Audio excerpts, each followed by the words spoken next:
ఆలోచనతో జాతీయ అధ్యక్షుల వారి ఆదేశాల మేరకు ఈ రెండు కార్యక్రమాలు కూడా చేయడం జరిగింది. అంతే రకంగా తదుపరి మన జాతీయ కోశాధికారి గారు సిద్ధా రాఘవరావు గారు జమా ఖర్చులు ప్రకటించవలసిందిగా మన కుటుంబ సభ్యులకి తెలియజేసుకుంటున్నాం.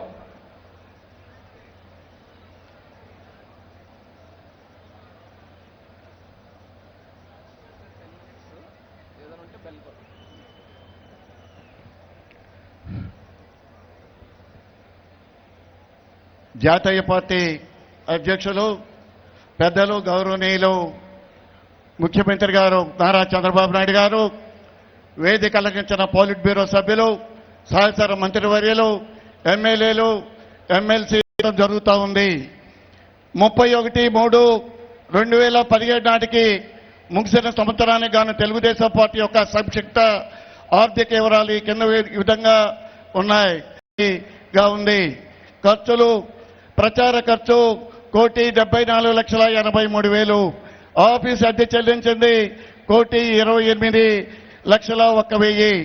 ఆఫీస్ ఖర్చులు 8,31,36,000. తరుగుదల 22,87,000.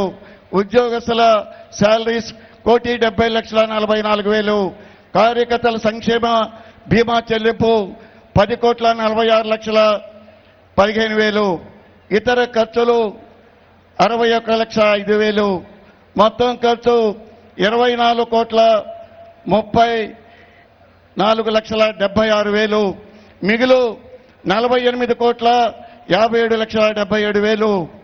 పై తెలిపిన ప్రకారం మార్చి 2017 సంవత్సరానికి మనకి 48,57,77,000 మిగులుతో ఈ లెక్కలు ముగింపు చేయడం అయింది.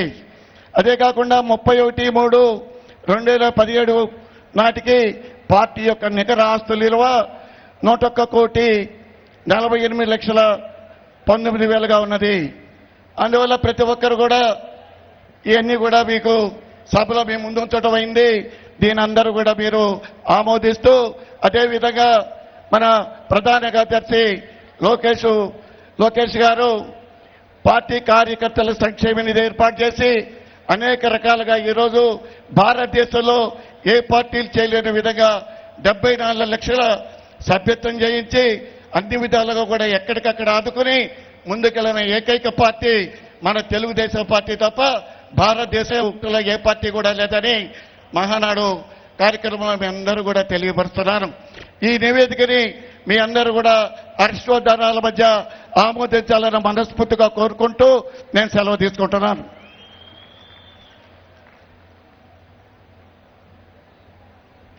సిద్ధ రాఘవయ్య గారికి జమా ఖర్చుల యొక్క నివేదికను తెలియజేసినందుకు ధన్యవాదాలు. అన్ని పార్టీల లాగా